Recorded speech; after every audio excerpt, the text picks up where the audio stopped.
Esta é a Arcai.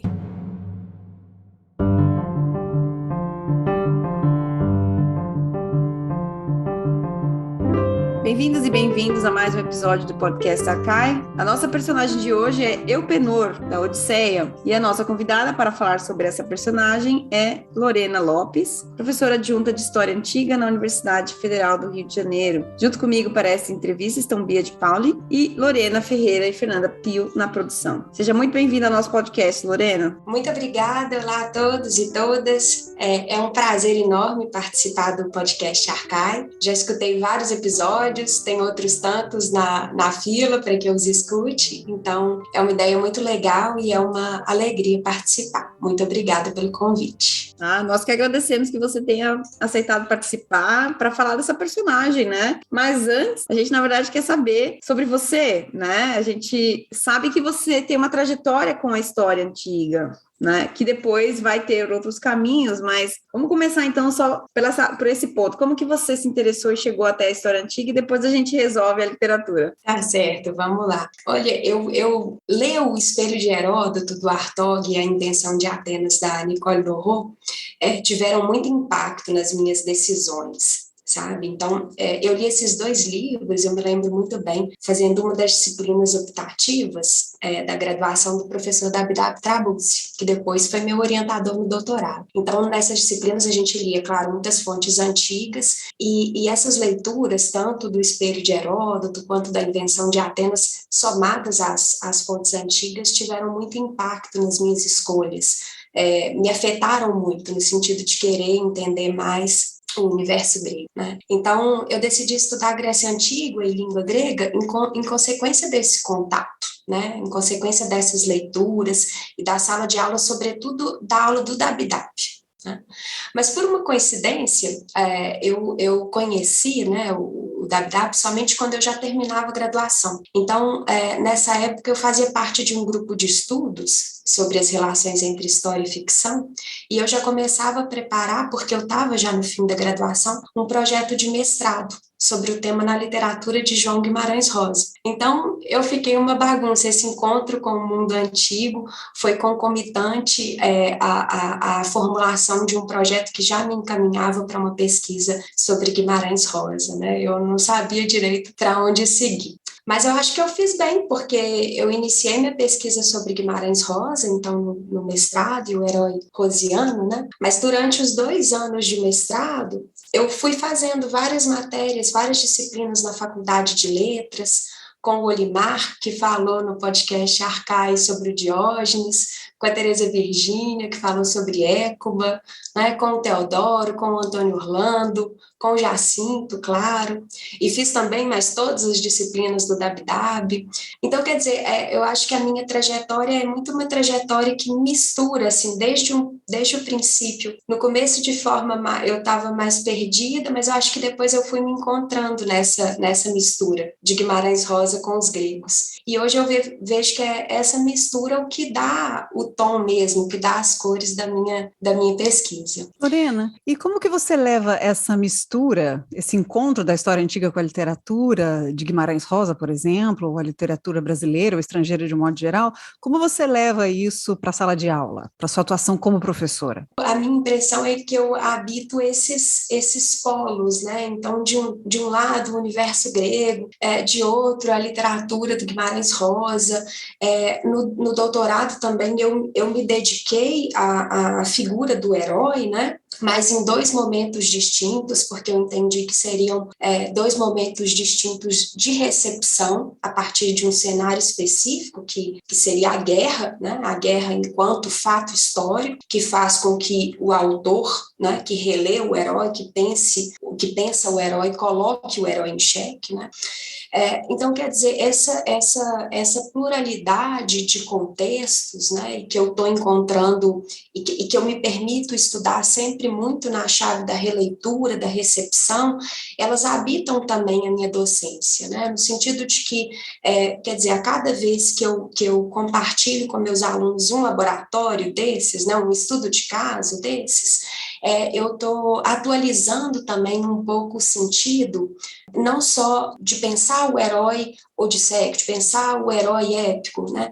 Mas de pensar a atualidade desse universo, a atualidade desses elementos, né? Então, por que ainda pensar o herói épico, por exemplo, né? O herói odisseico? Uma das respostas é porque ele muitas vezes foi o elemento, foi o código, né, usado para se conseguir contar a novidade de uma guerra, como, por exemplo, a Primeira Guerra, ou para se conseguir pensar a violência do nosso sertão, como no caso da literatura do Guimarães Rosa.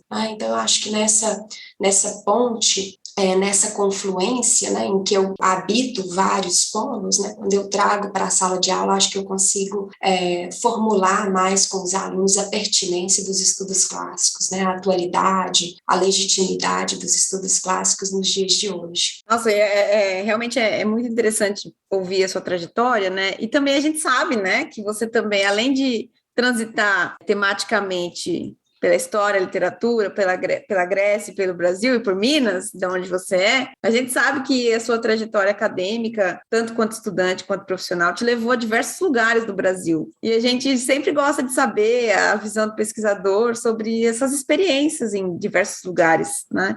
Então, conta pra gente por onde você esteve e como que foram essas experiências, até você chegar onde você vai estar ainda, né? Presencialmente no Rio. Isso mesmo. Bem, é isso, né? É uma geografia rica. É isso que eu posso dizer dos últimos anos da minha trajetória acadêmica. Eu comecei, eu fiz, enfim, a graduação e o mestrado e o doutorado na UFMG, né, em Belo Horizonte. Mas já durante o doutorado eu passei 2 anos na França, né? Então eu intercalei com a pesquisa no Brasil 2 temporadas mais longas de pesquisa em Paris. E logo que eu retornei, né, com isso, de terminar o doutorado e prestar concursos, me mudei para o Pará, para o norte do Brasil. Né? Então, passei a atuar, fiquei mais de 4 anos, né, no corpo docente da Universidade Federal do Oeste do Pará. Né? Então, trabalhei no norte, pensando as questões da história antiga, mas também atuando em teoria da história, né? Mas sempre fazendo, como eu disse agora há pouco, né? Esse trânsito entre mais de um contexto, entre mais de uma temporalidade, né? E agora, recentemente, eu passei a atuar na UFRJ, né, em função de um concurso. Então, é um pouco isso, essa minha geografia atribulada, meio que correspondendo às minhas questões também variadas de pesquisa, né? Então, digamos assim, da épica grega, eu passo para o sertão, mas esse sertão rosiano é um pouco também o sertão clássico, onde eu encontro Hesíodo, Homero, que me leva, por outro lado, a encontrar, digamos assim, uma literatura odisseica francesa. Então, eu estou sempre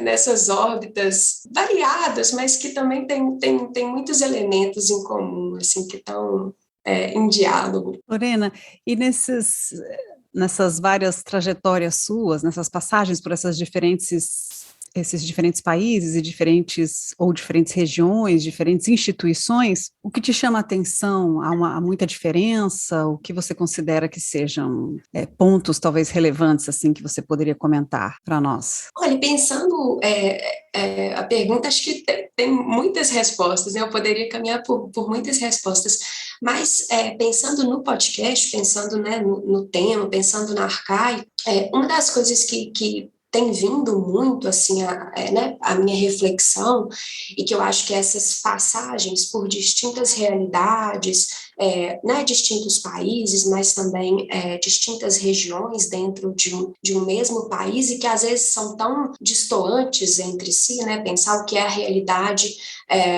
de uma capital no Sudeste para a realidade do interior no estado do Norte, né? Então, pensando nessas realidades distintas, eu acho que uma das perguntas que tem me afetado muito é justamente o que significa pensar um mundo antigo diante dessas realidades.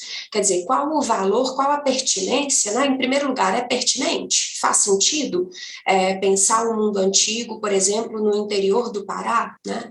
Faz sentido pensar o mundo antigo no Rio de Janeiro? Né? Faz sentido pensar o mundo antigo na literatura francesa do pós-guerra? Faz sentido pensar o mundo antigo, como eu disse agora há pouco, no sertão rosiano? Né? Então, quer dizer, essas distintas realidades, seja porque são realidades que me acolheram, né, na minha experiência de vida, seja porque são realidades às quais eu me dedico a pensar, né? Todas elas têm sempre trazido de volta essa pergunta para mim, né? Que sentido faz pensar no mundo antigo hoje? Né? E o que é curioso é que, apesar de elas serem tão distintas, né, apesar de serem tão variadas, eu tenho sempre conseguido dar respostas muito positivas para essa pergunta. Né? Quer dizer, a minha trajetória na UFOPA me fez confiar muito na pertinência de pensar o mundo antigo e de atualizar esse mundo antigo a partir das nossas questões, né, sobretudo porque ele nos serve com novas respostas, né, nos serve com conceitos, com ideias que são muito enriquecedoras. Então, quer dizer, as realidades são muito distintas, mas essa pergunta de por que estudar o mundo antigo, né, eu tenho sempre conseguido respondê-la de forma muito positiva a partir dessas vivências distintas. Muito bom, Lorena, muito obrigada, acho que foi excelente conhecer mais sobre a sua trajetória e mostrar, mais uma vez, né, a gente gosta de mostrar os diferentes caminhos dos pesquisadores para os nossos ouvintes, né, é sempre muito bom poder ouvir e conhecer mais sobre o caminho que a gente acha que é reto, mas que é tortuoso, né, e que tem várias paradas. Bom, a próxima parada, então, vamos fazer um intervalo, e a próxima parada é no Hades, com Elpenor, personagem da Odisseia. Então, até daqui a pouquinho. Você ouve podcast Arcai, da Cátedra Unesco Arcai sobre as origens plurais do pensamento ocidental da Universidade de Brasília. Assine nosso conteúdo no lugar em que costuma ouvir seus podcasts. Fique por dentro de tudo que rola na cátedra em arcai.nb.br e nas redes sociais @arcaionb. E lembre-se, Arcai é com CH. Estamos de volta, então, para falarmos sobre a nossa personagem de hoje, Elpenor, e a nossa convidada é a professora Lorena Lopes. Bom, Lorena, vamos então fazer essa descida rápida e falar um pouco sobre, então, Elpenor. Conte para nós, todos aqui, nossos ouvintes, quem é, na verdade, essa personagem homérica? Tá ótimo, vamos falar então sobre Elpenor. Nosso nome, então, é Elpenor, né? A gente poderia adiantar pensando sobretudo que Elpenor não é um herói, mas na verdade um anti-herói, né, que aparece na Odisseia de forma marginal. E esse personagem me deixou intrigada porque ele é justamente o personagem, embora muito marginal na Odisseia, né, ele é o personagem que ocupa o papel de protagonista numa releitura da Odisseia do pós-guerra francês. Então, um ex-combatente francês, ao voltar da guerra, né, decide para contar a experiência da Primeira Guerra, né, da Guerra de 1914, as aventuras não de Odisseu, né, mas do pior, do mais desajeitado dos seus companheiros. Então, é um pouco nesse sentido que eu me interesso, né, é isso que me estimula a olhar para Elpenor. Na Odisseia, então, não nessa releitura francesa, né, mas na Odisseia, Elpenor é, segundo o poeta, aquele que não era nem muito corajoso na guerra, nem muito seguro de entendimento. Né? E nessa apresentação, o uso do ararisco, no segundo verso da apresentação do personagem, sugere, aliás, que a falta de inteligência, né, de Elpenor seria uma espécie de condição fixa, né, seria própria dele. E o que se segue à apresentação é exatamente uma confirmação dessas características. Né? O que se segue à apresentação de Elpenor como aquele que não era nem muito corajoso na guerra, nem muito seguro de entendimento, é o que se poderia esperar de um personagem assim. Porque Eupenor, né, tá na ilha de Circe, junto com a tripulação de Odisseu, mas ele bebe muito, fica pesado de vinho, adormece e, tendo acordado no susto, sem se dar conta do ocorrido, despenca do alto do palácio e morre. Né? Por isso ele vai parar no Hades. Mas, quer dizer, Eupenor é tão marginal para Odisseu e para os seus companheiros de guerra que a sua ausência, né, porque então Odisseu e seus companheiros de guerra seguem da ilha de Circe, do palácio de Circe, para o Hades. Mas Eupenor é tão marginal que eles só se dão conta de que Eupenor não estava no meio, né, do grupo quando a sua alma aparece no Hades e se encontra com Odisseu. Então, a partida da ilha de Circe rumo ao Hades, nesse sentido, transcorre sem que nem Odisseu nem seus companheiros sintam falta de Eupenor. Tão grande é a sua mediocridade. Mas no Hades, ao ver Eupenor, Odisseu se emociona e pergunta à sombra de seu companheiro como ele havia chegado à escuridão. E aí Eupenor conta a sua história. Então, vocês me permitem, vou ler seis versos aqui que correspondem àquilo que Eupenor teria falado no Hades para Odisseu.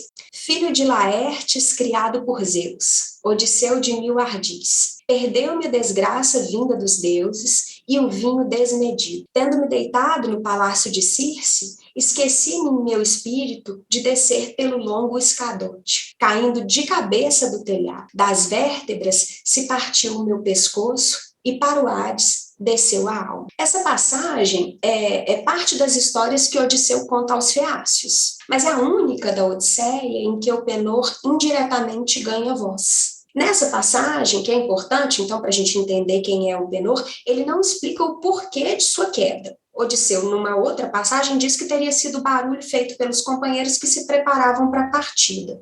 Mas Eupenor, por mais que não mencione isso, justifica sua estupidez, né? Não apenas com a ingestão desmedida do vinho, como Odisseu também faz, né? Mas justifica a sua queda ainda com a má sorte enviada pelos deuses. O que reforça, obviamente, a comicidade da passagem, né? E o traço patético dessa personagem, né?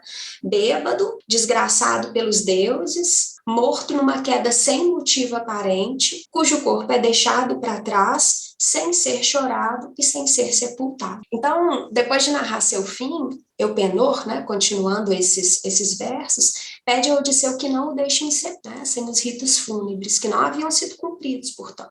Esse encontro, então, no Hades, entre Eupenor e Odisseu, nos ajuda a entender ou a estender, de certa forma, a concepção da glória e da construção da glória num poema como a Odisseia, né? Porque, ainda que o Eupenor odisseico não possa ser considerado precisamente um herói de guerra, né? Vocês já viram que ele não tem as características de um herói, não é nem bom de guerra, nem bom de inteligência, né? Ainda assim, ele pede a Odisseu que seus ritos sejam cumpridos, né? Ele pede a Odisseu, aliás, que seu remo seja sepultado junto consigo, uma vez que ele quer, então, ser lembrado como remador, né? E antes disso, ele quer ser lembrado, né? Ele acredita que tem o direito de ser lembrado. Então, no Odisseia, a gente vê que mesmo um herói sem destaque, né, tem o direito de receber as honras que merece, né?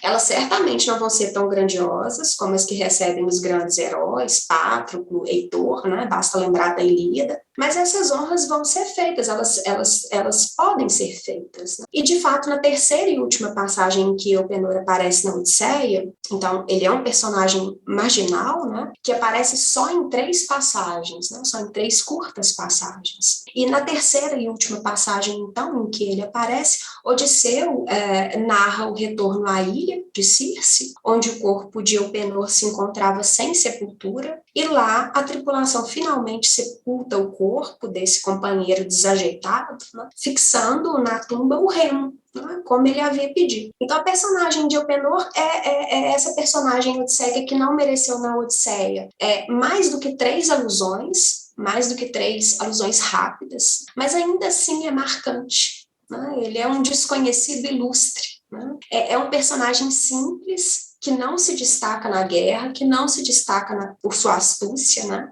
Mas que ainda assim vai receber os ritos que qualquer guerreiro deve receber e que vai ficar marcado, mesmo que de forma marginal, numa poesia que existe para celebrar a glória do grande guerreiro. Perfeito, Lorena. Você comentou do aspecto cômico, de alguma maneira, que existe uma certa comicidade nesse episódio do Elpenor, se embebedar, acordar sem saber onde está, não é mesmo? De supetão e cair bêbado, não é? Lá do alto de cabeça. Você poderia comentar um pouco mais a esse respeito, explorar um pouco mais esse caráter cômico dessa cena, num épico, né? Claro, isso. E é um aspecto muito importante, porque Elpenor é essa figura assim, do contraste, né? Parece que o guerreiro comum, que não se destaca por nada, ajuda a exacerbar aquilo que o grande guerreiro tem. Né? Então, da mesma forma, esse aspecto cômico da morte de Elpenor, né? Ele bebe demais, ele despenca do telhado porque toma um susto com o barulho dos companheiros que se preparam para uma missão nobre, né? Que é a descida de Odisseu ao Hades.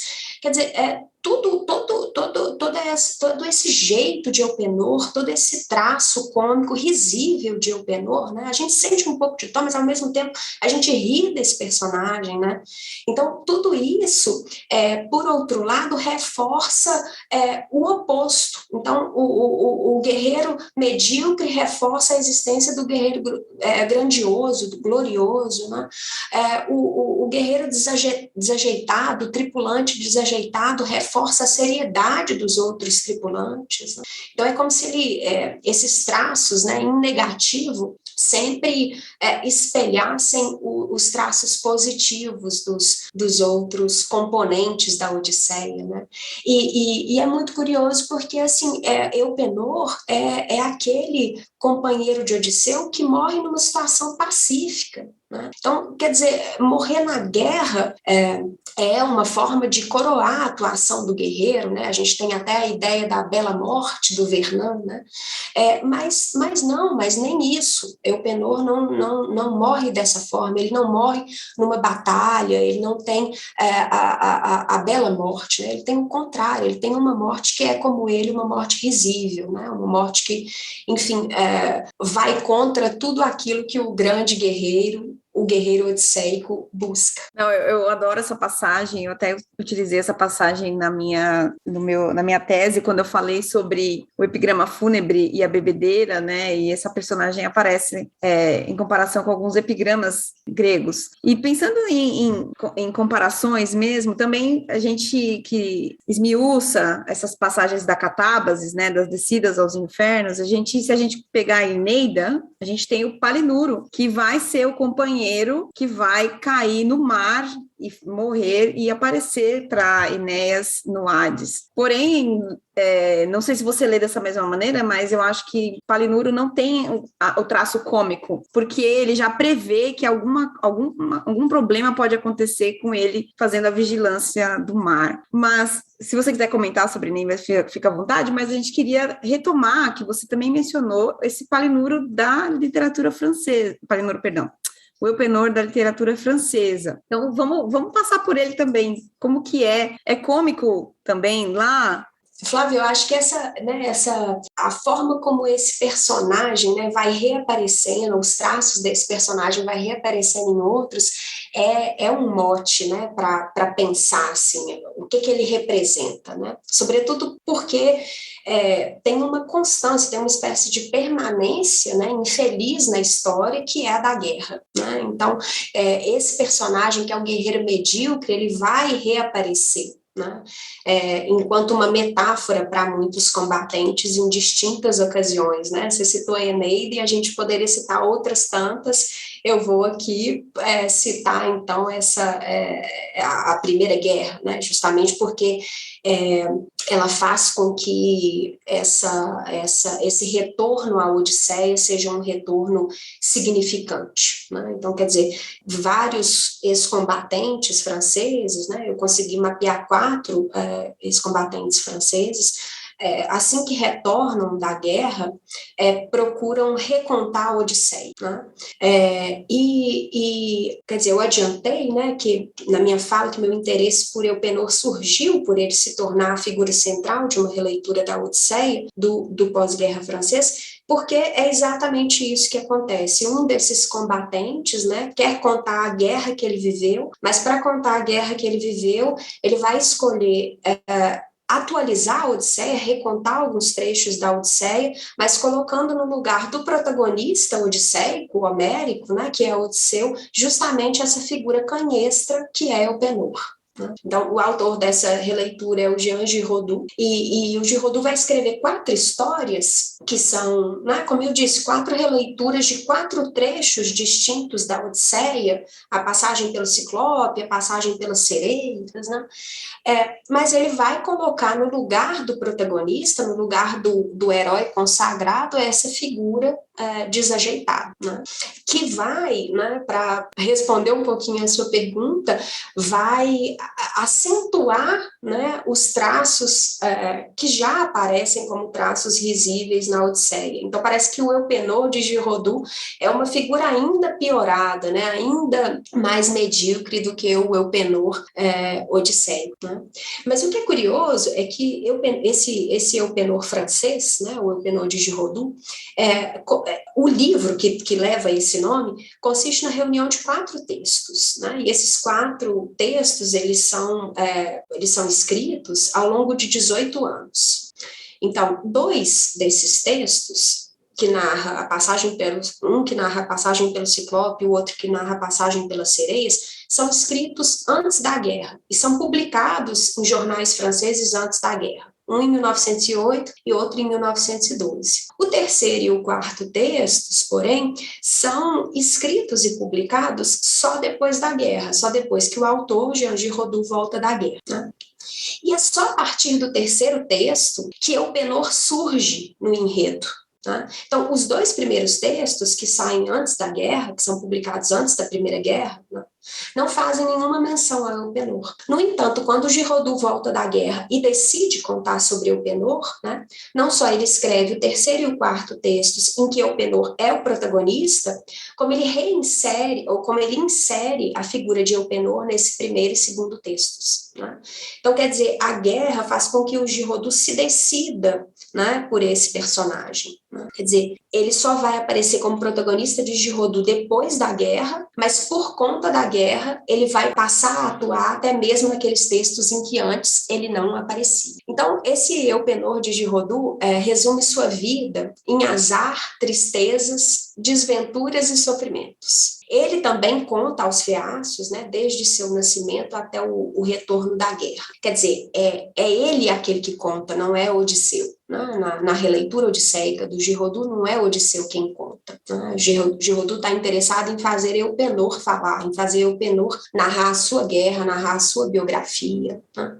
E ele diz conhecer todos os grandes heróis. Então, nos seus depoimentos dessa releitura francesa, a gente vê que Eupenor conhece Ájax, conhece Aquiles, conhece Paris, conhece Patroclo, e acredita ser conhecido por eles, tá? Né? Mas o que interessa é o que ele fala, não o que esses grandes falam. Então eu vou ler um trechinho aqui que eu separei, que é muito interessante, que dá o tom desse Eupenor francês. Ele diz: eu vi Ájax e seu rival, prontos a recomeçarem o confronto.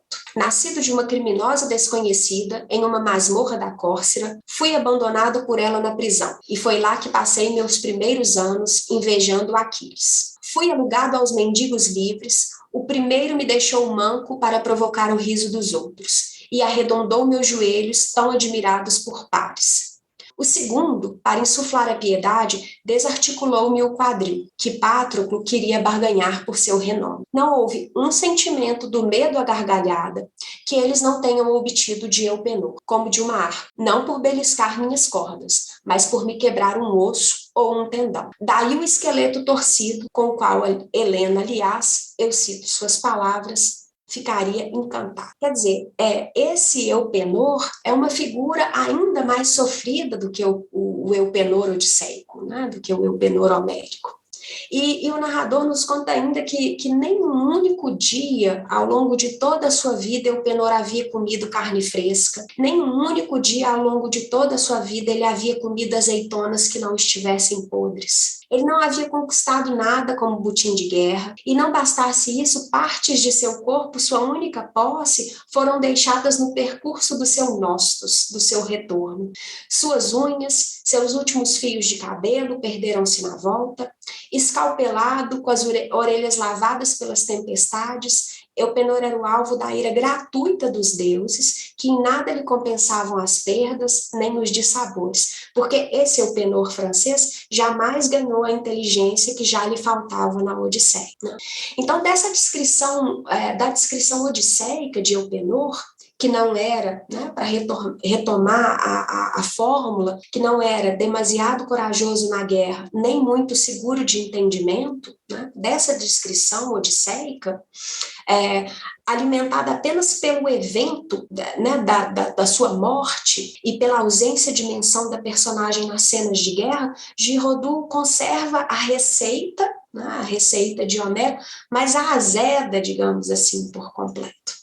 Então eu vou ler mais um outro trechinho sobre esse Elpenor, se vocês me permitirem. Ele não tinha com a epopeia mais do que uma estreita, mas medíocre ligação. Ele era simplesmente uma amostra de todos os milhares de ignorantes e anônimos, pouco curiosos, que são a tela das eras ilustres. Ele não tocava senão na parte desprezada destes heróis e de seus feitos imensos. Elpenor conhecia Aquiles por haver limpado seu calcanhar num dia de lama. Conhecia Ájax por ter na trirreme recebido dele uma escarrada em sua bandeja. No dia da queda de Troia, ele limpava o penico de Écuba. No dia da ira de Aquiles, ele fazia a colheita das cebolas. No dia da morte de Paris, ele remendava a túnica de Tersites. Imaginem, ele remendava a túnica de Tersites. O narrador ainda vai dizer, ele esvaziava a fábula de seus ares. Quer dizer, esse Elpenor, sobretudo esse Elpenor francês,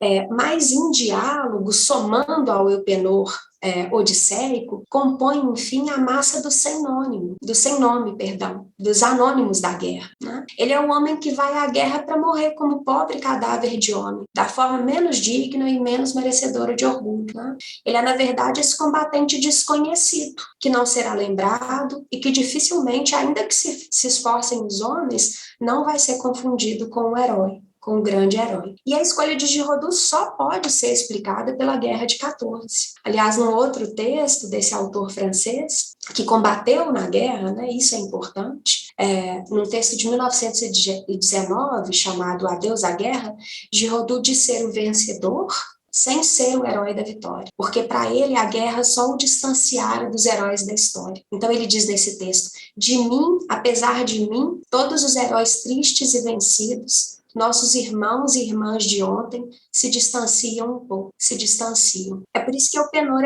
é o personagem que interessa na Odisseia de Giraudoux. Ele não é o herói, ele é precisamente o que se distancia do herói. Ele é muito mais parecido com a gente mesmo. Muito obrigada mesmo, Lorena. Infelizmente, nosso tempo acabou, mas foi um prazer poder ouvir sobre você e sobre essa personagem que agora a gente vê com outro olhar, né? Um olhar um pouco mais carinhoso.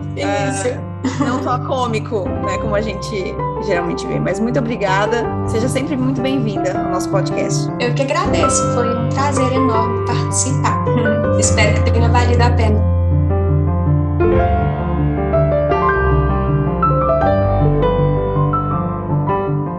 Você ouviu o podcast Arcai, da Cátedra Unesco Arcai sobre as origens plurais do pensamento ocidental. Produção: Ariadne Coelho, Arthur Sobreira, Beatriz De Pauli, Fernanda Pio, Flávia Amaral, Gabriele Cornelli e Lorena Ferreira. Locução: Marcela Diniz. Trilha de Dan Bodan. A Cátedra Unesco Arcai integra o programa de pós-graduação em Metafísica da Universidade de Brasília. Acompanhe nossas atividades em arcai.unb.br e nos siga nas redes sociais. Até a próxima!